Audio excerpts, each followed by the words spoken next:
Élément qui nous touche toutes et tous comme société. Parce qu'on est une seule communauté. Il n'y a pas de communauté à Montréal. On est tous des Montréalais et Montréalaises à part égale. On a des origines différentes, on a des cultures différentes et on a des confessions différentes. Cependant, il y a des éléments qu'il faut s'attarder là-dessus. Comme quoi, il y a des paliers, malheureusement, qui peuvent créer une certaine distorsion dans cette société en allant avec la charte de valeurs jusqu'à la loi 21. En allant avec un groupe de société qui est malheureusement au niveau du chômage, malheureusement il est le premier. Et ça, c'est des éléments qui vont s'attarder là-dessus. Et je pense que c'est le moment d'en parler, c'est le moment vraiment de discuter sur ces éléments-là de manière beaucoup plus profonde. Ce que j'ai retenu aussi des propos de la jeune qui m'a précédé, ça c'est très important. On n'est pas criminel. On a dit, on est né, on n'est pas criminel. Et ce qui est important aussi à retenir pour ces jeunes-là, c'est qu'on n'est pas criminel à temps plein. C'est pour ça qu'il faut garder l'espoir. Ces jeunes-là, on peut aller les rechercher, on peut aller les accueillir, on peut aller les aider. Gardons espoir pour nos jeunes, gardons espoir par rapport à ce phénomène, à ce fléau qui touche notre société. Je pense que nous tous ensemble ici, on peut travailler la main dans la main pour pouvoir sauver nos jeunes. Et désolé si j'étais long. Merci.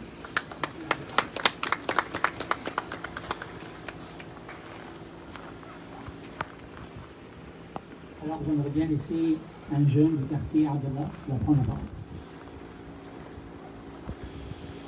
Bonjour tout le monde, je me présente, Aziz Abdallah, 21 ans, membre du forum. Si je suis venu ici pour parler, c'est Mohamed qui m'a invité, juste pour vous dire, non à la violence s'il vous plaît, non aux armes.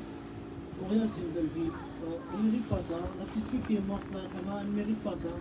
Peu importe qui aurait pu passer ici sur cette rue à 6h de l'après-midi, il aurait pu être un dommage collatéral, personne ne mérite la mort comme ça. Et donc j'aimerais passer aussi un message aux parents, s'il vous plaît. Soyez des amis avec vos enfants, faites un lien de confiance avec vos enfants, amenez-les à faire des activités, amenez-les à faire du bénévolat, à faire des activités communautaires, s'il vous plaît. Comme ça, vous avez un lien avec votre enfant, et quand tu as un lien avec ton enfant, il ne va pas tromper ta confiance, et tu sais où, et j'ai pas, excusez-moi, je parle vraiment de nom, mais ça me rend triste. C'est une petite fille de 15 ans, qui aurait pu être ma petite soeur, qui aurait pu être la soeur de quelqu'un. Donc, ce que je dirais, c'est vraiment non à la violence, non aux armes, mais ça touche vraiment, je sais que ça touche tout le monde, ça a choqué tout le monde, et c'est ça. Prenez soin de vous et faites attention. Montréal, c'est une belle ville, il faut qu'elle continue comme ça, il faut qu'on continue à faire des progressions comme ça.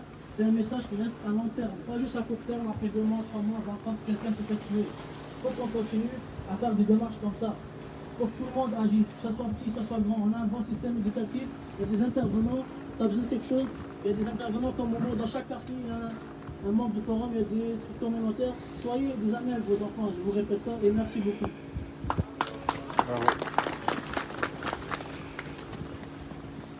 On vient inviter Mme Caroline Bourgeois, s'il vous plaît.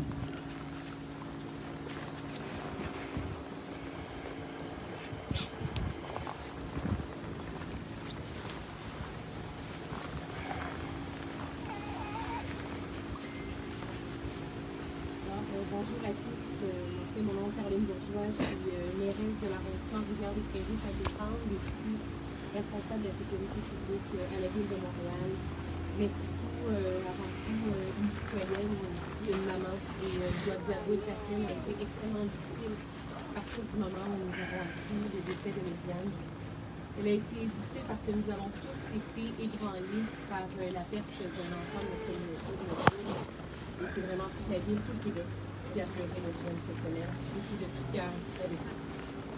Ça me fait chaud au cœur de voir autant de gens aujourd'hui réunis en solidarité avec la famille, avec les amis de Myriam, à qui je souhaite offrir en mon nom, au nom de la mairesse de Montréal, Valérie Plante, ainsi que de mes collègues, nos plus sincères condoléances.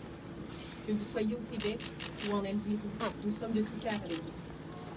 Nous exprimons notre solidarité avec toute la communauté algérienne. Ce deuil, c'est tout le Québec qui le vit collectivement. Nous partageons votre souffrance, votre consternation et votre incompréhension devant la perte d'une jeune adolescente.